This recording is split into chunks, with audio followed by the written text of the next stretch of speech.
Krishnasayar park আর রমনা বাগান অভয়ারণ্যই নয়, বর্ধমানের মধ্যে সবথেকে কম বাজেটে আর সুন্দরভাবে ফুল দিয়ে ডেকোরেশন করা, মানে এত সুন্দর একটা জায়গা যেটা তোমরা বর্ধমানের বুকই আছে, কিন্তু অনেকেই হয়তো এই পার্কটার ব্যাপারে তোমরা জানো না। আর বর্ধমানের বাইরে যারা থাকো তারা শুধুমাত্র ওই অভয়ারণ্য মানে রমনা বাগান অভয়ারণ্য আর কৃষ্ণসায়র পার্কের ব্যাপারেই জানো।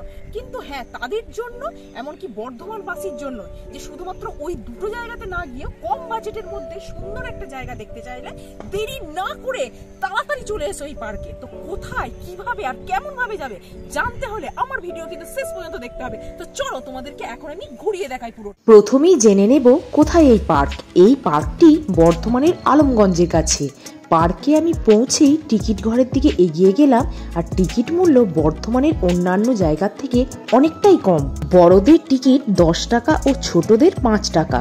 টিকিট কেটে এবার পার্কে প্রবেশ করি। পার্কটির বাম দিকে খুব সুন্দর দৃশ্য চোখে পড়বে, যেখানে রয়েছে ভারতের ম্যাপ, হিমালয় পর্বত, পশ্চিমবঙ্গের ম্যাপ ও বর্ধমানের ম্যাপ। একটু এগিয়ে গেলেই চোখে পড়বে ঝাঁঝরি ও জলের বোতলের আউটডোর প্ল্যান। টুথপেস্ট ও মা সন্তানের একটি সবুজ দিয়ে ঘেরা মূর্তি মনে এক আলাদাই শান্তি এনে দেবে। এই জায়গাটি সত্যিই অসাধারণ। একসাথে চোখে দেখা ও অন্যদিকে মনে ফুরফুরে মেজাজে একটা বেলা কিন্তু ঘুরতেই পারো এই পার্কে।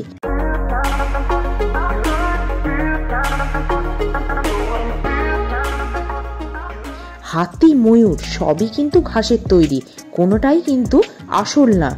তবে আসল জিনিসও আছে, কিছু খরগোশ ও গিনিপিগ রয়েছে। সামনে যে গাছগাছালি ভরা পাহাড়টি দেখতে পাচ্ছ, সেটি কিন্তু ভিডিওর থেকে সামনে দেখতেই বেশি ভালো লাগবে। যারা আমার ভিডিও দেখছো তারা কিন্তু সাবস্ক্রাইব করছো না। বাকিটা ঘোরার আগে এরকম ভিডিও যদি আরো দেখতে হয় তাহলে কিন্তু তাড়াতাড়ি সাবস্ক্রাইব করে দাও। আর যারা করে দিয়েছো তারা কমেন্ট করে জানাও কোন ভিডিওগুলো আমার চ্যানেলে সব থেকে বেশি ভালো লাগে।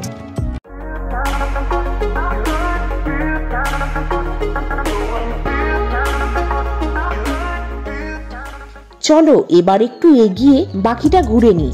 এখন যে জায়গাটির সামনে রয়েছি সেটা একটি ফাউন্টেন। ফুলে ঘেরা এই ফাউন্টেন রাতের আলোয় কিন্তু আরো অপরূপ শোভা দান করে।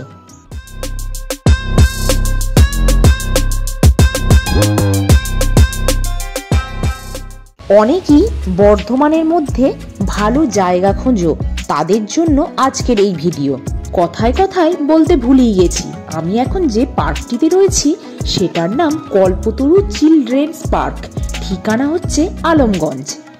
এখন যে জায়গাটিতে রয়েছি সেটাই ছোটদের খেলার জন্যে এবং খুব সুন্দর সুন্দর বিভিন্ন রাইডের ব্যবস্থা করা আছে। তাদের মধ্যে এই ডাইনোসরের স্লিপ অসাধারণ, সকলের মন কাড়বে। চাইলে এই ডাইনোসরের সাথে তুলে নিতে পারো তোমরা সেলফি। একটু এগিয়ে যেতেই এমা, এটা কি চোখে পড়লো? যারা এখন আমার সামনে দোল খাচ্ছে তাদের বয়স 12 বছর। কারণ এখানে লেখা আছে 12 বছরের ঊর্ধ্বে কারুর বসা উচিত না। ঘুরতে ঘুরতে ক্লান্ত হয়ে পড়ে একটু বসে পড়লাম আপাতত। ও হ্যাঁ, খিদে পেলে এখানে খেতেও পারো, খাওয়ার ব্যবস্থাও কিন্তু এখানে আছে।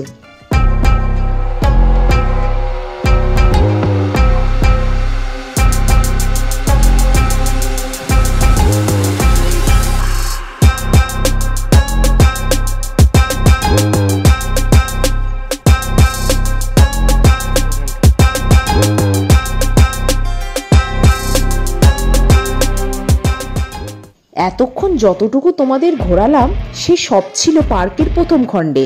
দ্বিতীয় খণ্ডে প্রবেশের আগে বাঁদিকে খুব সুন্দর করে সাজানো হয়েছে গ্রাম্য পরিবেশের এক টুকরো দৃশ্য। কৃষক গরু নিয়ে মাঠে যাচ্ছে, মা সন্ধ্যা প্রদীপ দিচ্ছে তার সন্তানকে নিয়ে। তাদের ঘর পুরোপুরি সবুজ দিয়ে সাজানো হয়েছে। এই বাড়িটির সামনে রয়েছে খুব সুন্দর একটি পুল।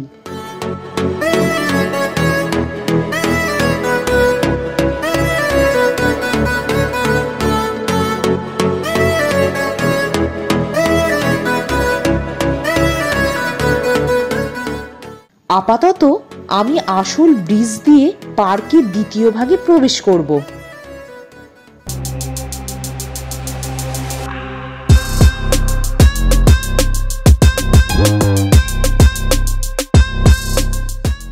পার্কটির দ্বিতীয় ভাগে রয়েছে ছোটদের জন্য একটি ছোট পার্ক ও গাছগাছালি আর সবুজে ঘেরা অনেক কিছু।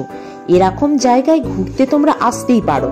তাছাড়া যে কোনো ছবি তুলতে অথবা শুটিং করতেও আসতে পারো। প্রকৃতি প্রেমীদের জন্য এটি একটি সেরা গন্তব্য।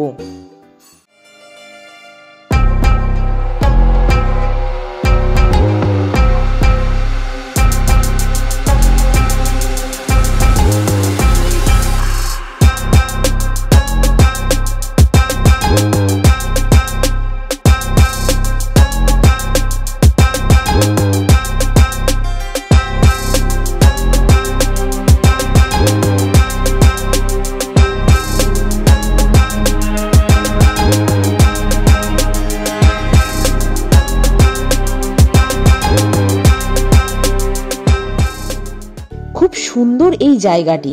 বসার জায়গাগুলো কত সুন্দর সাজানো তা তোমরা নিজে না এলে বুঝতে পারবে না। এই পার্কের সাথেই রয়েছে সুইমিং ক্লাব, যেখানে সাঁতার শেখানো হয়। আজকের ভিডিও এই পর্যন্তই।